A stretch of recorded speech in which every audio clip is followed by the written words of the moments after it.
Hello everyone, कैसे हो आप सब। आप सभी का मेरी यूट्यूब चैनल पर बहुत बहुत स्वागत है। तो आज मैं आप सभी के साथ बहुत ही स्पेशल एक चीज़ शेयर करने वाली हूँ। और ऐसा मुझे लग रहा है कि बहुत लोग करते होंगे घर में, क्योंकि जब भी कोई ऐसा कार्यक्रम होता है घर में तो सबसे पहले आदमी लिस्ट बना लेता है कि कैसे कैसे क्या करना है और हमारा बजट कितना है, तो उसके अनुसार आदमी काम करता है। और क्या रह गया है, क्या अभी आगे करना है, वो सारा कुछ अच्छे से मैनेज हो जाता है। तो मैंने एक नोटबुक तैयार किया है।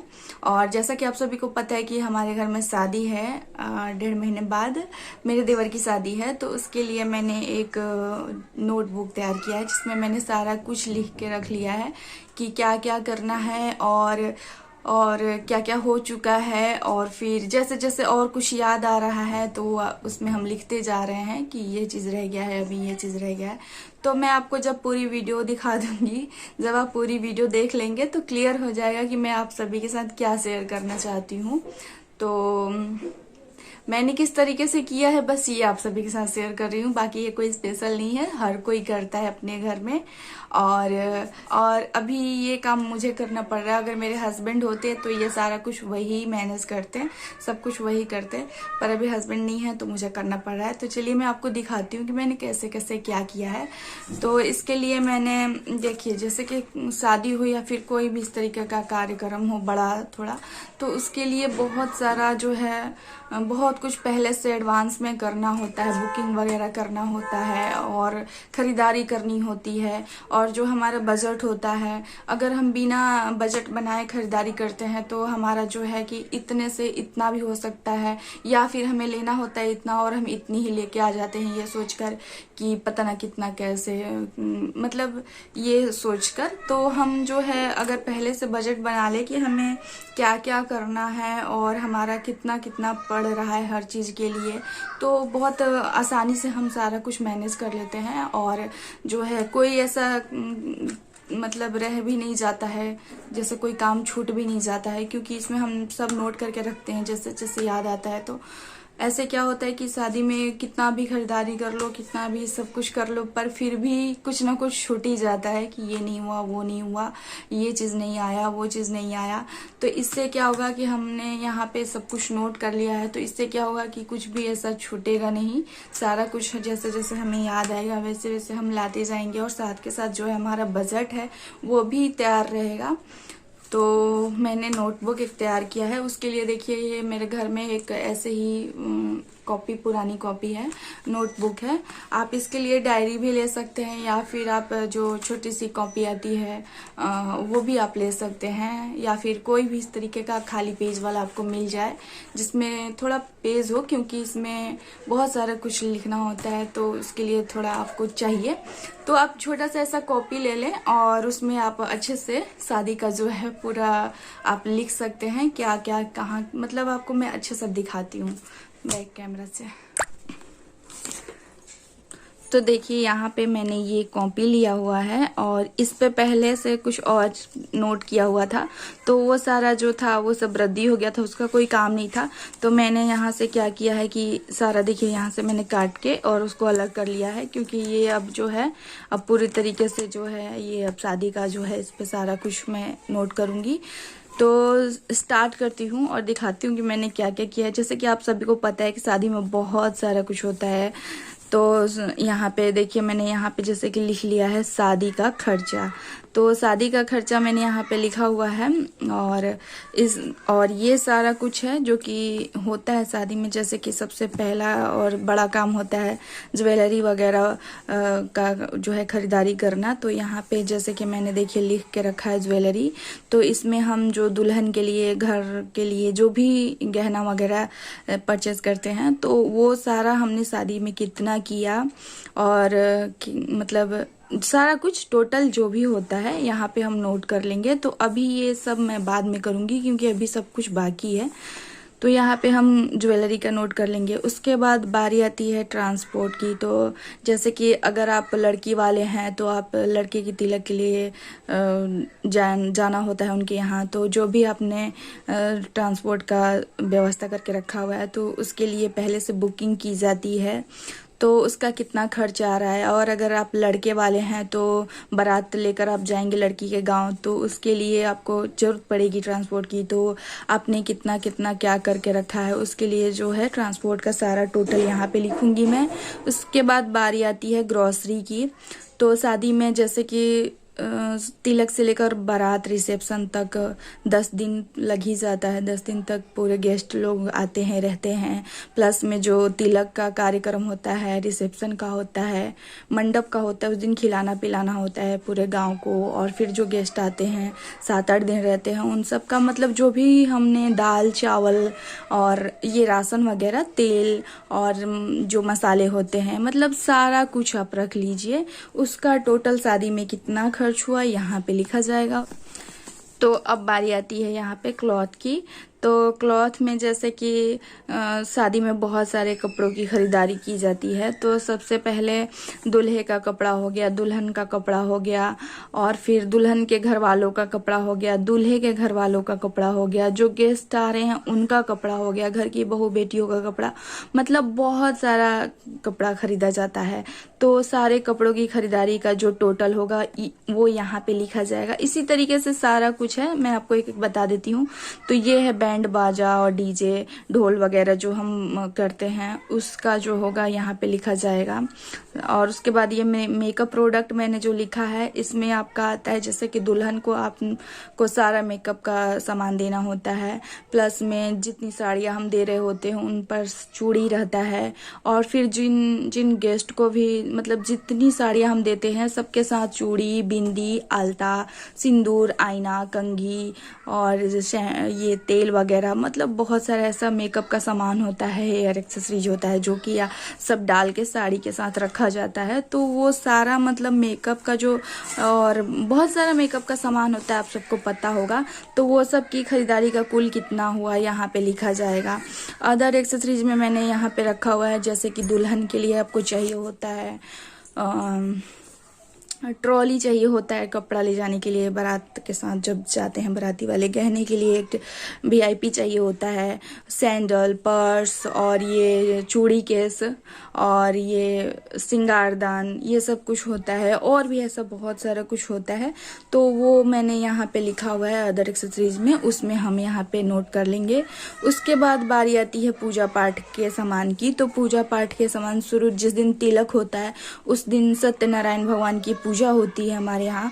तो उसमें जो मतलब पूजा पाठ, और फिर मंडप के दिन भी पूजा होता है, मतलब हर दिन पूजा होता है शादी में। तो और जब तक दुल्हन घर नहीं आ जाती तब तक पूजा पाठ का कार्यक्रम होते ही रहता है कुछ ना कुछ। तो उसमें जो भी खर्च आता है वो यहाँ लिखा जाएगा। रूम की बुकिंग, जैसे अगर हम लड़की वाले हैं तो हमने कोई हॉल बुक किया है बारातियों के लिए तो वो, और अगर हम लड़के वाले हैं तो हमने तिलक वालों के लिए, लड़की के घर वालों के लिए रूम बुक करके रखा है। तो उसका यहाँ पे जो भी बुकिंग का है वो उसका लिखा जाएगा। उसके बाद बारी आती है टेंट, पंडाल और क्रॉकरी वगैरह की। तो ये जैसे कि शादी में जो भी हमने टेंट और ये पंडाल वगैरह, चेयर और बेड, फैन, लाइटिंग वगैरह का जो भी होता है उसी को टेंट पंडाल ऐसे बोला जाता है।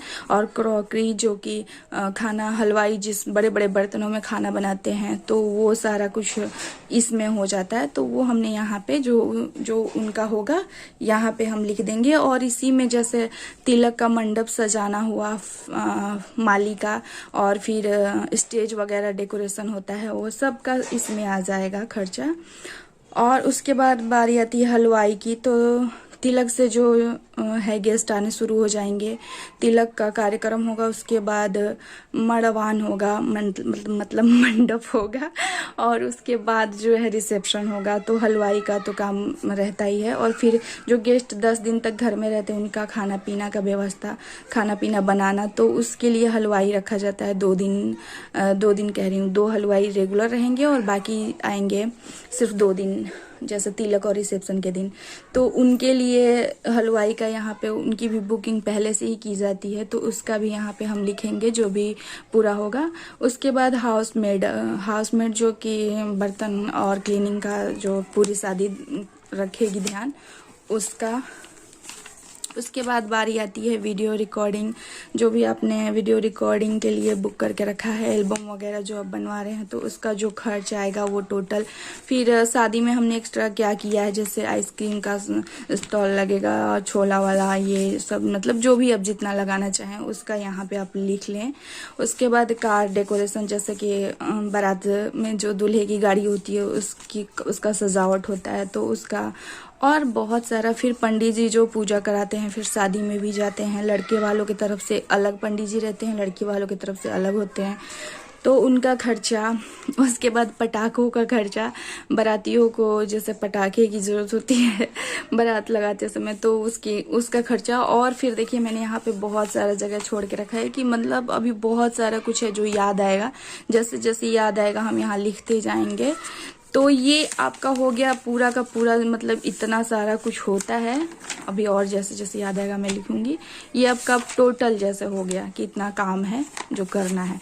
अब मैं आपको दिखाती हूँ कि अलग से मैंने किस तरीके से, मतलब किसका हमने बुकिंग कर लिया है, कितना पेड कर दिया है, कितना बाकी है, ये सब मैंने लिख के अलग से रखा है। तो सबसे पहले मैं आपको यहाँ पे ये देखिए, मैंने ये मार्केट जो हम मार्केट कर रहे हैं, किस डेट में कितनी की खरीदारी की है, वो यहाँ पे मैं लिखूंगी आएगा। और इसके लिए मैंने देखिए 2 पेज छोड़ दिया है। अब उसके बाद आती है बारी यहाँ बुकिंग की। तो देखिए यहाँ पे हमने क्या क्या, यहाँ पे मैंने आइटम सारा लिख लिया है, यहाँ पे अमाउंट लिखा है, यहाँ पे कितना पेड किया गया है, जैसे कि हमारे यहाँ इसको बयाना बोलते हैं, तो हमने इतना बयाना दिया हुआ है। और ये है सारा अमाउंट, कुल पैसा। और यहाँ पे देखिए जैसे टेंट का इतना है तो इतना हमने दे दिया है, फिर बैंड बाजे का इतना है तो इतना दे दिया है, बस का, छोटी वाली गाड़ी का, रूम बुकिंग, डीजे, हलवाई, पंडित और नौकरानी, गाड़ी सजाना, ढोल बजाना, गहना वगैरह, और बहुत सारा ऐसा कुछ बुकिंग वगैरह होता है जो कि हमें अभी करना है। जितना हो गया है उतने का मैंने लिख लिया है यहाँ पे, और जितना नहीं हुआ है उतना अभी धीरे धीरे लिखाते जाएगा। उसके बाद यहाँ पे है ज्वेलरी वगैरह। तो जो हम लड़की के लिए गहना ले रहे हैं, तो जो हम गोल्ड ले रहे हैं, ये सारा जो है वो गोल्ड का है। तो ये हो गया ढोलना, टीका, नथिया, मतलब जो कुछ भी लड़की को देना है, तो वो हमने यहाँ ग्राम लिखेंगे कि कौन सी, मतलब कौन सा गहना कितने ग्राम का है, रेट लिख लेंगे जो आज का रेट है इस टाइम का जो ले रहे हैं हम, फिर अमाउंट लिख लेंगे।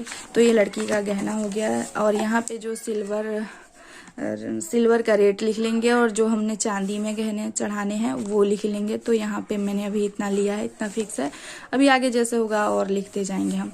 उसके बाद बारी आती है क्लॉथ की। तो यहाँ पे सबसे पहले मैंने लिखा है दुल्हन का कपड़ा। तो दुल्हन का कपड़ा हमने जितना साड़ी जैसे दुल्हन को चढ़ाना है उतना यहाँ पे हम लिख लेंगे। और इधर हम अमाउंट वगैरह लिखना है तो लिख लेंगे, बजट के लिए सही रहता है।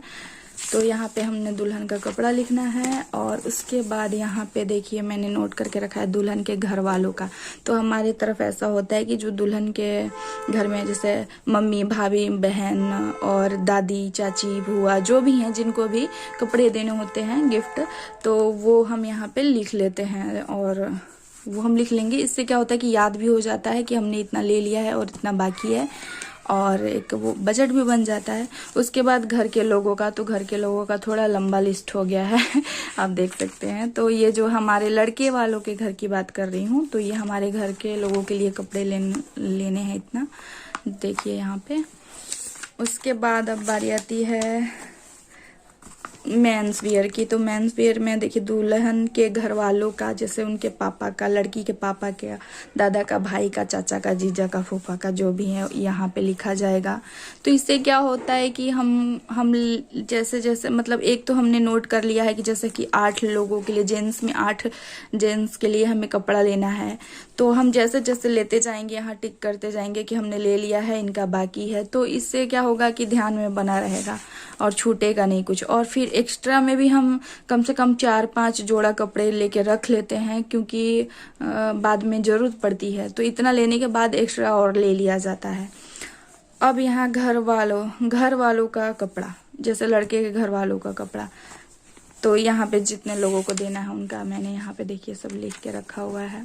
बाकी एक्स्ट्रा में जो मैं बताई ही आपको कि एक्स्ट्रा में भी लेके रखना होता है। उसके बाद अदर मैंने यहाँ पे लिखा है, जैसे वो अदर एक्सेसरीज जैसे मैंने लिखा था वही है यहाँ पे, VIP ट्रॉली और सैंडल और ये बैंगल बॉक्स, वैनिटी बॉक्स और बहुत सारा कुछ ऐसा होता है सामान, पर्स वगैरह होगा, वो सब यहाँ पे नोट कर लूँगी मैं। जैसे जैसे ले लिया जाएगा वैसे वैसे मैं उसको टिक कर लूँगी। उसके बाद यहाँ पे देखिए दूल्हा का कपड़ा जो कि जैसे कि तिलक के लिए दूल्हे का कपड़ा वो होगा, फिर हल्दी के लिए, बारात के लिए, रिसेप्शन के लिए जितनी जोड़ी कपड़े लेने हैं ले लेकर यहाँ पे जो है नोट कर लेंगे हम। उसके बाद यहाँ पे देखिए कैंटीन से मेरे ससुर जी जो हैं आर्मी में हैं, तो हम लोग कैंटीन से भी सामान लेते हैं। तो शादी में जाहिर सी बात है साबुन, सर्फ और तेल, टूथपेस्ट वगैरह बहुत सारा कुछ ऐसा कैंटीन से लाना होता है, जो 7-8 दिन तक जो गेस्ट आएंगे रहेंगे उन लोगों के लिए, फिर घर के लोगों के इस्तेमाल के लिए। तो वो सब कैंटीन का सामान यहाँ पे मैं लिखूंगी। अभी लिस्ट उसके लिए भी बनाना है कि क्या क्या लेना है कैंटीन से, तो ये यहाँ पे कैंटीन का मैं लिख लूँगी। अभी बहुत कुछ बाकी है करना, अभी हमने पूरा नहीं किया है। अभी मेहमानों का भी लिस्ट बनाना है कि कौन कौन मेहमान को कार्ड देना है, और फिर ये भी हमारे यहाँ बनता है जो भी मेहमान आते हैं जो वो गिफ्ट लेकर आते हैं या फिर लिफाफा लेकर आते हैं, तो उसका भी हम लिस्ट बनाते हैं। तो वो सबसे लास्ट में होता है शादी के दिन ही। और यहाँ पे देखिए मैंने लिखा है जैसे कि ये घर का राशन लिखा हुआ है, तो घर में जो 10 दिन तक लोग रहेंगे उसके लिए जो भी राशन वगैरह आता है, तेल वगैरह, दाल, बहुत सारा कुछ, तो वो मैं यहाँ पे उसका बजट बनाऊंगी, लिस्ट बनाऊंगी। और उसके बाद यहाँ पे देखिए तिलक के लिए जो हलवाई होंगे वो लिखवाएंगे कि क्या क्या कितना चाहिए, तो वो हम यहाँ पे नोट कर लेंगे। उसके बाद क्या है, ये देखिए मैंने न्योता लिखा हुआ है, क्योंकि हमारी तरफ न्योता ही बोलते हैं गिफ्ट को, जो गेस्ट आते हैं और जो लाते हैं। और इसी तरीके से रिसेप्शन का भी मतलब बन जाएगा। तो यही है, जैसे कि अभी इधर मैंने अब कुछ नहीं नोट किया, मतलब जैसे जैसे मुझे याद आएगा सारा कुछ मैं लिखते जाऊंगी। तो इस तरीके से बना लेने से क्या होता है कि ध्यान में रहता है सारा कुछ कि हमने कितना कर लिया, कितना बाकी है करना, और जो भी बुकिंग वगैरह है कुछ भी छूटता नहीं है, क्योंकि हमने सारा कुछ यहाँ पे लिख के रखा हुआ है। तो देखिए, और ये देखिए इस तरीके से हमने सारा कुछ लिख के रख लिया है। तो अब क्या बाकी रह जा रहा है वो भी इसमें जो है पता चल जाएगा लिखने से। तो इसी तरीके से मैंने ये बना के रखा हुआ है। और इसके साथ यहाँ पे देखिए मैं आपको दिखाती हूँ, ये सब है जो कि हम जो बुकिंग वगैरह किए हैं उसका ये सब है। हाँ देखिए उसकी पर्ची है, ये सब भी रखना ज़रूरी होता है। बिल भी है इसमें, कुछ जो भी खरीदारी वगैरह हुआ है तो उसका बिल भी है, क्योंकि शादी का बजट है तो सब एक जगह करके रखा जाता है। ये देखिए इस तरीके से सारा जो है ये सब बिल है, तो ये भी हम रखते हैं और साथ में जो है लिख के भी रखते हैं, क्योंकि वैसे क्या होगा कि ध्यान में बना रहेगा क्या हो गया है और क्या बाकी है। तो यही था, मैंने सोचा कि आप सभी के साथ शेयर कर दूं शादी का जो बजट है, किस तरीके से हम बनाते हैं, नोट किस तरीके से तैयार करते हैं, क्या करना है क्या नहीं करना है। इससे कुछ भी बाकी छूटता नहीं है, सारा चीज़ अच्छे से मैनेज हो जाता है। और कुछ बस, तो यही मुझे आप सभी के साथ शेयर करना था। आप सभी को अगर ये मेरी वीडियो अच्छी लगी हो और किसी के लिए हेल्पफुल रही हो तो मेरी वीडियो को लाइक कर दीजिएगा। और आप भी इस तरीके से बना सकते हैं, अगर कोई नहीं बनाता हो तो इस तरीके से आप लोग भी बना के हर तरीके से मतलब सब चीज़ को अलग अलग डिवाइड कर दें, जैसे कपड़ा, गहना और राशन, ये सब का अलग अलग कर दें। और इस तरीके से आप भी बना लें, बहुत आसान होगा शादी का जो है बजट बनाना। तो चलिए, आप सबको मेरी वीडियो अच्छी लगी हो तो मेरी वीडियो को लाइक कर दीजिएगा। मेरे चैनल पर अगर नए हैं तो मेरे चैनल को सब्सक्राइब कर लीजिएगा।